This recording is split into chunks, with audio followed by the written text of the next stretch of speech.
Fala aí, torcedor do nosso canal Futilance, trazendo mais um vídeo aqui no nosso canal e mais um vídeo aí pra gente falar da vitória do Corinthians sobre o Capivariano, 3-0 na Neoquímica Arena, os gols do Timão marcados pelo Dieguinho, Guinegão e o Kaique. Kaique aí da base fez um gol muito bonito aí, sacramentando a vitória do Corinthians. Inclusive, trazer a matéria sobre ele aí no final do vídeo. Vamos trazer o Neto, aquilo que o Neto falou após a partida. Vamos reagir aqui no nosso canal, mas antes quero convidar você que ainda não é inscrito, se inscreva, ativa o sininho das notificações para você não perder nada. Tudo do Corinthians, tudo do Alvinegro você encontra aqui no nosso canal Futilance.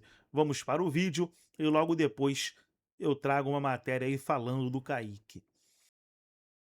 Rapaz, que jogaço do Corinthians no segundo tempo. Uma coisa incrível. Para mim, o craque perfil líder, Dieguinho. O que jogou, o Guinegão fez o gol de cabeça. O Kaique, o Memphis entrou com uma vontade incrível. Não é verdade? O Dorival Júnior colocou a molecada para jogar. 6 jogadores terminaram o jogo da base, do terrão. Uma coisa incrível, vai para 11 pontos, fica na 4ª posição, na frente do Guarani. Tem Palmeiras, que os caras cagam na calça da gente. Os caras já entram de... Você viu o Abel, porque o Corinthians, porque fulano, porque ciclano. Já tá com medo do Corinthians. E nós é o seguinte, nós não tem medo. O Corinthians jogou muito bem no segundo tempo. Parabéns ao Dorival Júnior, parabéns a todos os jogadores. A única coisa é o Felipe Longo. Porra, meu irmão, segura a bola. E outra coisa, quem fez uma grande partida foi a Daiane. A Daiane foi muito bem na arbitragem. Parabéns para ela, parabéns mesmo. Dar mais oportunidade para as mulheres. É isso que tem que fazer. E a Rádio Craque Neto Euro 17 arrebentando a boca do balão com todos nós. O craque perfil líder para mim, Dieguinho. 13 e 12, certo? É isso, né? As finais da... Ou posteriores, na verdade. Não, depois. 15 e 16. Para a seleção do Higuaín vai perder logo depois. Vai perder em 15 e 16. Aí parecia que o Messi nunca ia ser campeão com a camisa da Argentina por culpa do Higuaín. Mas nessa final, o Palácios, para mim, perde um gol mais feito do que o Higuaín. Você falou bem, todo mundo lembra do Higuaín, eu lembro, nem todo mundo lembra do Palácios, eu não lembrava desse gol perdido por ele.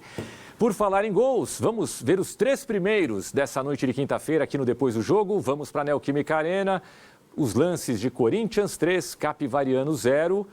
A vitória construída no segundo tempo, começando aí por essa bela jogada com participação do Bidu, que entrou ainda no primeiro tempo no lugar do Hugo, que saiu machucado. Então, são os dois machucados, né? O Caio César, fazendo aí sua primeira partida como titular, saiu machucado, e o Hugo, 2 jogadores machucados. Muita gente fez a relação, o Caio César saiu, o Corinthians piorou. O que eu acho é que o jogo ficou um tempinho parado, deu uma esfriada. Não acho que o Caio César estava jogando essa bola toda. Não acho. Mas, coincidência ou não, depois que ele saiu, o Capivariano equilibrou as coisas. E esse gol foi o primeiro do Dieguinho, Júlio, com a camisa do Corinthians. No segundo tempo já. E foi um golaço do Dieguinho. E aí o Dieguinho cruza para o Guinegão fazer mais um com a camisa do Corinthians. O Guinegão que andava sumido. É lógico, o Guinegão teve momentos muito importantes. Ele foi um dos nomes mais importantes da campanha da Copa do Brasil, que o Corinthians acabou vencendo. Sim. Quando Memphis e Yuri machucados, Garro machucado, aquele período grande do ano em que o Corinthians não jogava com nenhum dos seus 3 titulares, o Guinegão foi quem apareceu. Mas aí esses caras foram voltando e ele perdeu espaço. Esse é o 3º gol, né? Do Kaique, a jogadaça com o Depay, né? O Depay só amortece a bola para ele. E o Guinegão tinha perdido espaço. O que está tudo bem, na verdade, ele teve uma exposição que, na verdade, é maior do que o recomendado, né? Mas muitas vezes o jogador aparece assim para o futebol e se consolida e surge um craque, enfim.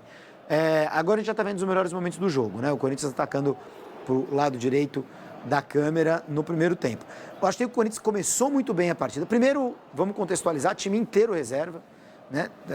Não é nem misto, era do goleiro ao ponta esquerda. Perfeito. Time inteiro reserva, jogadores da base, e aí você vê até que com algumas das novas contratações, o time reserva do Corinthians, eu não sei se ele não é tão ruim, ou se é porque a gente se acostumou a ver vários desses caras jogando no ano passado, né? Mas assim, É um time ok. Aí, esse é o susto, que é o gol anulado do Capivariano.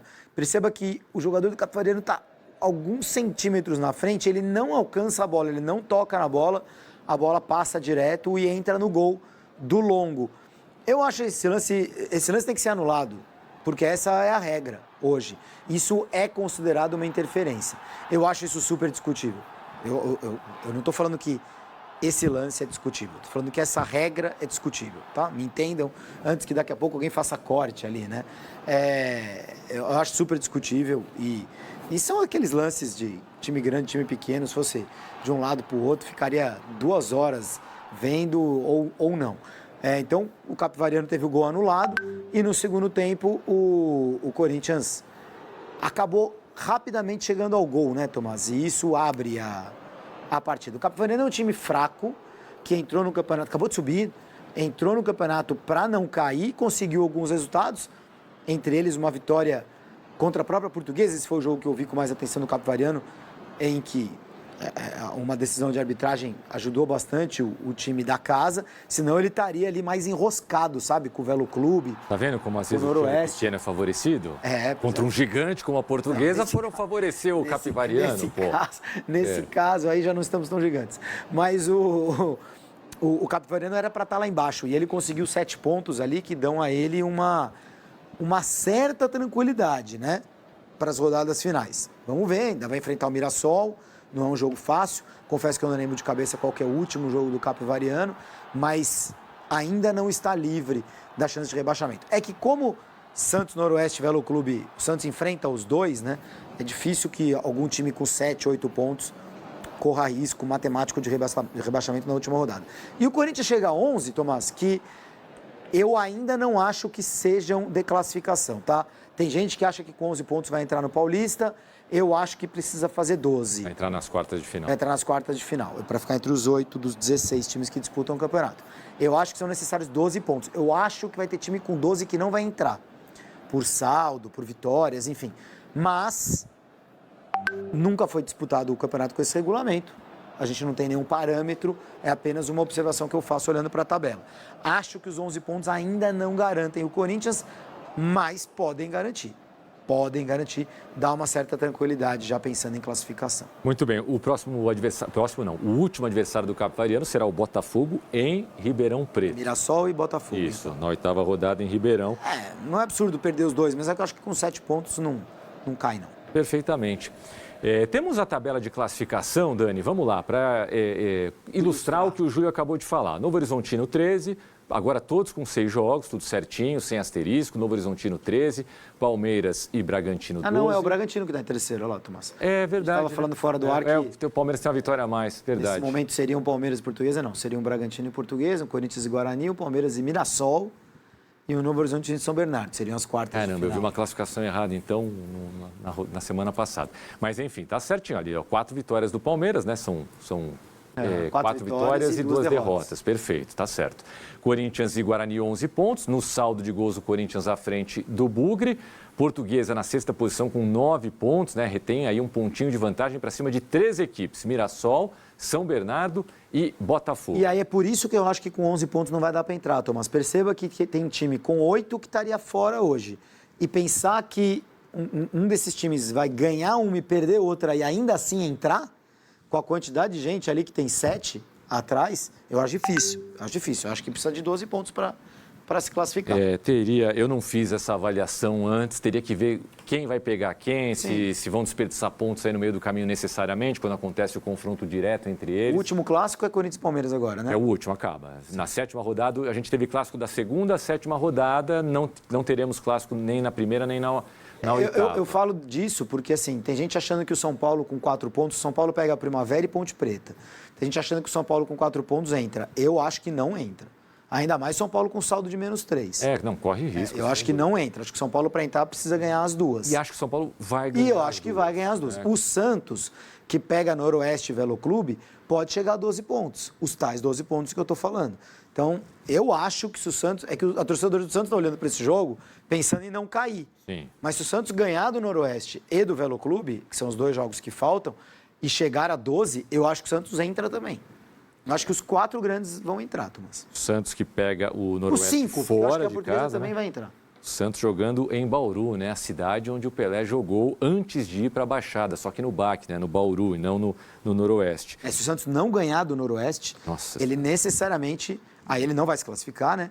E necessariamente ele vai chegar na última rodada com chance de ser rebaixado. Porque pega o Velo Clube em Porque casa. pega o Velo Clube e se o Santos empatar com o Noroeste e o Velo Clube perder de 20-0 o jogo dele, o Santos vai ter 7 pontos, o Velo Clube 4, mas com as mesmas vitórias. E aí tem um confronto direto entre eles na Vila, na última rodada, mas é um confronto direto.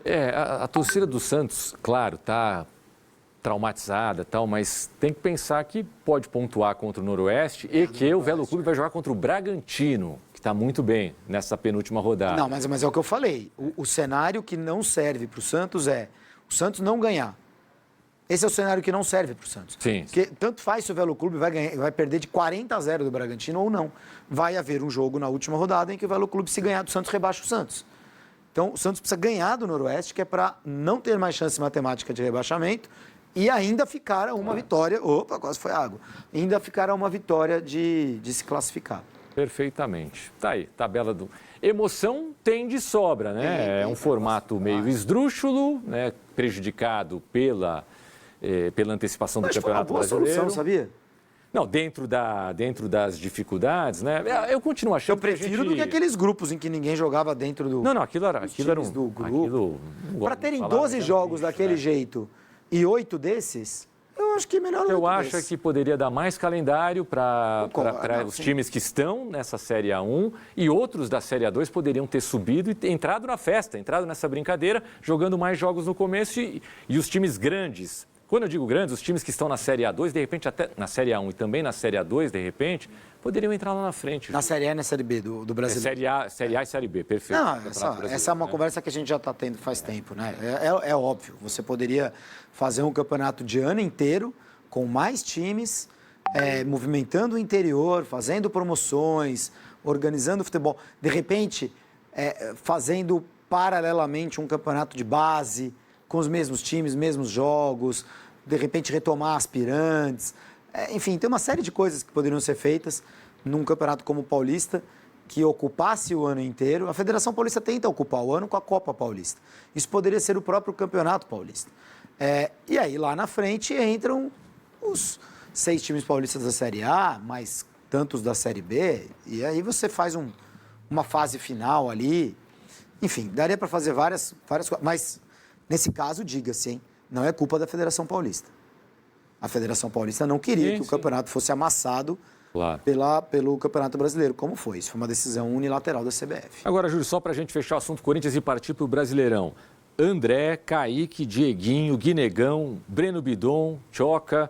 A base do Corinthians deu uma melhorada em relação aos últimos anos? Ou a gente não pode ainda se empolgar com vários desses jogadores? Tem uma treta, né? Tem uma crise lá na base porque tem um acordo de cavalheiros entre clubes formadores, um não rouba jogador do outro, o Corinthians teria pego um jogador, se não me engano, do Atlético Paranaense. Eu não conheço essa história com profundidade, por isso não vou me alongar muito sobre ela, mas tem uma treta rolando aí entre Corinthians e outros clubes no futebol de base sobre jogador para lá e para cá.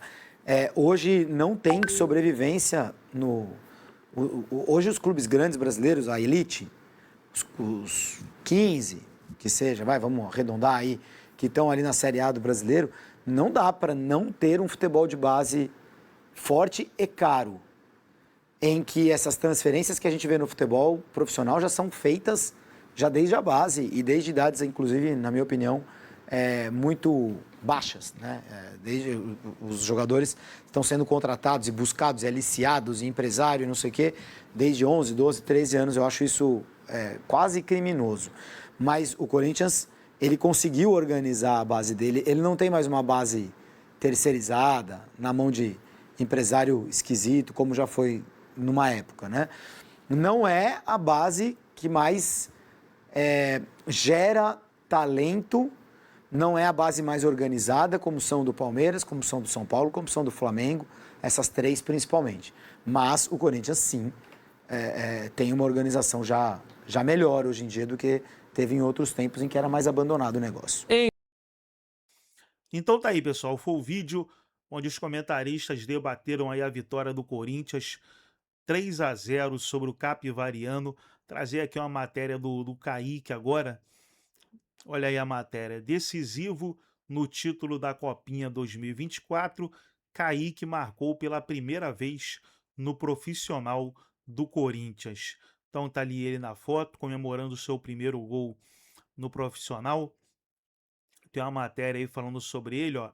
A noite, além de ser especial, pode ser o primeiro jogo pós-título da Supercopa do Brasil. Foi marcante para o atacante Kaique, de 21 anos, que fez seu primeiro gol pelo time principal do Corinthians. O tento aconteceu pouco depois dos 30 minutos do segundo tempo, quando o camisa 31 recebeu na ponta esquerda e tocou para Memphis Depay, que só rolou para o jovem chapar no ângulo direito de Guilherme Nogueira e sacramentar a vitória. Então tá aí a matéria falando do Kaique, fez um bonito gol aí, seu primeiro gol pelo profissional com a camisa do Corinthians. Gostou do vídeo? Deixa o like, se inscreva no canal, ativa o sininho das notificações. Forte abraço a todos e até o nosso próximo vídeo aqui no nosso canal Futilance.